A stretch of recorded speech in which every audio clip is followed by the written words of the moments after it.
തൈക്കാട് അയ്യ ഗുരുവിന്റെ ഗുരു, ശ്രീനാരായണ ഗുരുവിന്റെ ഗുരു എന്നറിയപ്പെടുന്ന നവോത്ഥാന നായകൻ.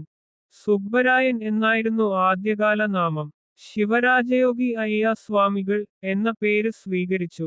വിവിധ ജാതിമതസ്ഥരെ ഒന്നിച്ചിരുത്തി പന്തിഭോജനം നടത്തി.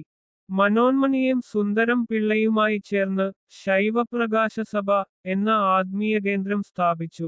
എന്റെ കാശിയാത്ര, പഴനി വൈഭവം, രാമായണം പാട്ട് തുടങ്ങിയവ പ്രധാന കൃതികളാണ്. ഡോക്ടർ പൽപ്പു പത്മനാഭൻ പൽപ്പു എന്നാണ് മുഴുവൻ പേര്. ഈഴവ സമുദായത്തിൽ നിന്ന് മെഡിക്കൽ ബിരുദം നേടിയ ആദ്യ വ്യക്തി. ഈഴവരുടെ രാഷ്ട്രീയ പിതാവ് എന്നറിയപ്പെടുന്നു. 1896-ൽ തിരുവിതാംകൂർ ഈഴവ സഭ എന്ന സംഘടന സ്ഥാപിച്ചു. 1891-ൽ ശ്രീമൂലം തിരുനാൾ മഹാരാജാവിന് സമർപ്പിക്കപ്പെട്ട മലയാളി മെമ്മോറിയലിലെ മൂന്നാമത്തെ ഒപ്പുകാരനും 1896-ലെ ഈഴവ മെമ്മോറിയലിന് നേതൃത്വം കൊടുത്ത വ്യക്തിയുമായിരുന്നു. ഇന്ത്യാ ചരിത്രത്തിലെ നിശബ്ദനായ വിപ്ലവകാരി എന്ന് സരോജിനി നായിഡു ഡോക്ടർ പൽപ്പുവിനെ വിശേഷിപ്പിച്ചു.